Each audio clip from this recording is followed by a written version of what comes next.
Welcome to the sixth part of the labor market policies lecture. We were talking on the second article, which was article of Poon, which was talking on dormitory system in China, and we have given the overall picture of the dormitory system.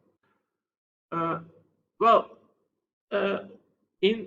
the overall picture, one thing we should say is the Hukou system and the dormitory system.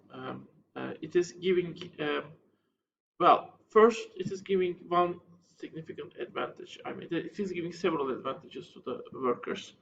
One of them is certainly the workers are can be hired and hired basically only when there is need for them. The companies are making basically the short-term contracts, and at the end of those short-term contracts, the people go away, and then the new workers are hired. As a result, labor supply, labor quantity, the number of workers can be adjusted according to the needs of the company, which can fluctuate according to the global demand for the products of that company. Most of the workers in the who work in the factories in the Hukou system are female workers, although the traditional gender structure is still existing in those factories. Basically, the supervisors are mainly men, according to Poon's article, and it gives the companies a significant advantage. That significant advantage is basically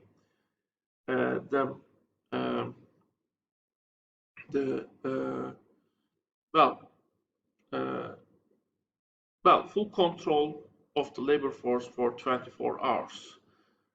How does this full control help? First, of course, you organize everything. You organize the sleeping time. You organize the meals, and if there is anything, if anything goes wrong in the workplace, you can basically you can basically also punish workers, not only within the workplace by, I don't know, maybe giving them more heavy work or stripping them from some workplace privileges. I don't know, but you can also punish them in this dormitory system when basically the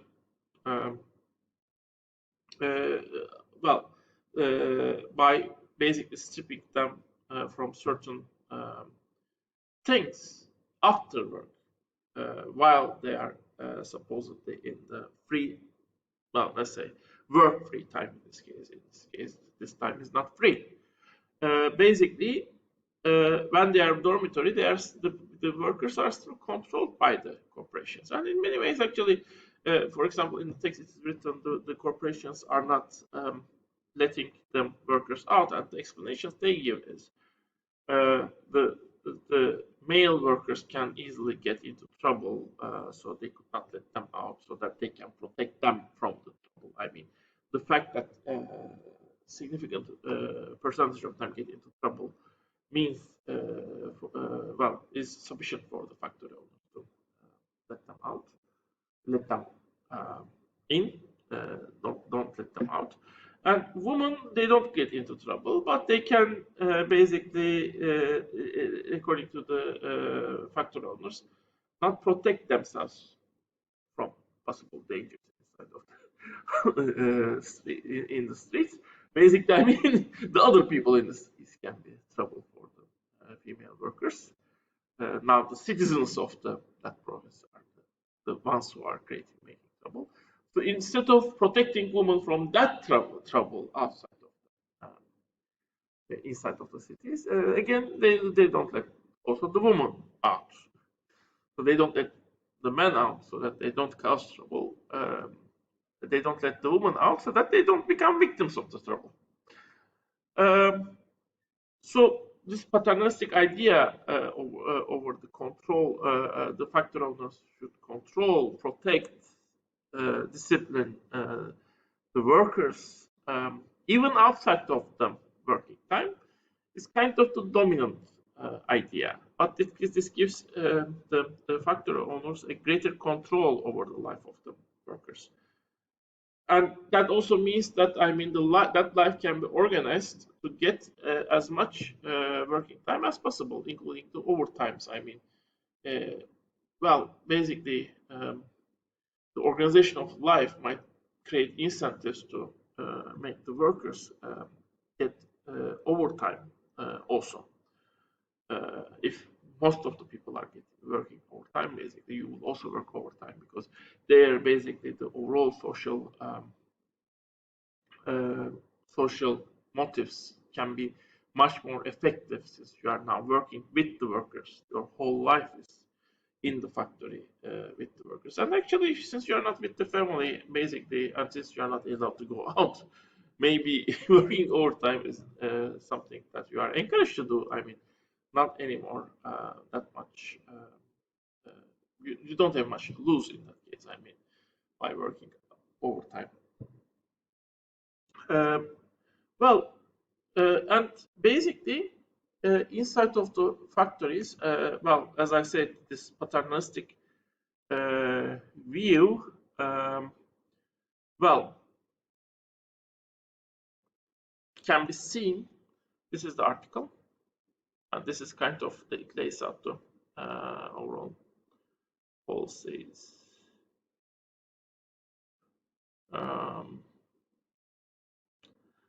This is considered as a factory where the rules are relatively more relaxed. So the working conditions are dormitory conditions are not as strict as the other factories, but these are the rules there. Dormitory conditions should be kept clean and sanitary. A room found dirty will be fined 10 RMB. So if you leave your own living space dirty, you need to pay for the company. Spitting will incur fine 10 RMB if seen in the dormitory compound, the place where you live. No noise is allowed after midnight. Everybody has to keep quiet once they enter to the dormitory rooms. Those caught being noisy after midnight will be penalized. No argument or fighting is allowed. Those found fighting in the compound, dormitory compound again, will be dormitory anti-factory in this case, will be penalized, will be dismissed at once. So you are fired. Dormitory facilities shall be protected. Anyone who has caused malicious damage will be penalized and dismissed. Stealing dormitory property or residence property will result in dismissal. No visitors are allowed to stay overnight. If overnight visitors are caught, fine of 100 RMB, that's money, will be imposed. Except for night shift work, in times of emergency, nobody is allowed to enter or leave the compound after 12 a.m. Identity cards to be carried all times in the compound, including the dormitories. If lost, the person will be charged 20 RMB. No cooking or eating is allowed in the rooms. Secretly cooking will mean penalty of 20 RMB. Nobody is allowed to independently change his or her bunk, the bed. You cannot exchange the beds, and you are staying basically in the place with other workers. So you might maybe exchange the beds, but you are not allowed to do that. Although, to be honest, maybe some people might be forced to do that if this is also the rule. If they do so, a penalty of 50 RMB will be incurred. Well, interesting rules, let's say. Uh, and this is the part, the answer to the question. The living after, at midnight, basically. at night, especially. At the day, for limited times, people are allowed to see the city. Basically, I should say that there I was wrong. Anyway, so by the dormitory system, basically, and this is inside of the dormitory look, basically, it is the factories are taking over the production costs, but also that allows extension of the um, the their control. I mean, it's in Marxist sense also actually reproduction. I mean, the workers themselves, they need to eat, sleep, and those all of these things cost shelter and also food and basic things like electricity, and all of these costs are paid by the factory. So those costs are paid by the factory themselves besides the wages, but uh, the labor force, I mean, as a result, each day the workers can meet their needs and gain their strength again to work another day. However, workers also need to, when they get old, replace themselves with other workers, and those costs are not paid by the factory. And we should note also, I mean, the workers are just working for two years, a few years. So anyway, I mean, the full cost of raising children is a lifelong cost. Although, of course, they are paying this in wages. I mean, we should note that the wages, the people are getting those wages because they think that wage will help them. Besides other things, also to raise children, maybe, and the reproduction, the care, child care, which was done by the mother and maybe even to some extent by the father. I don't know to what extent.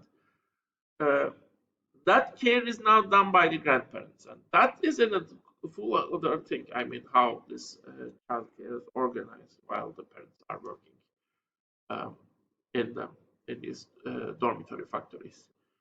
Uh, maybe that in order to understand that connection, another article needs to be written.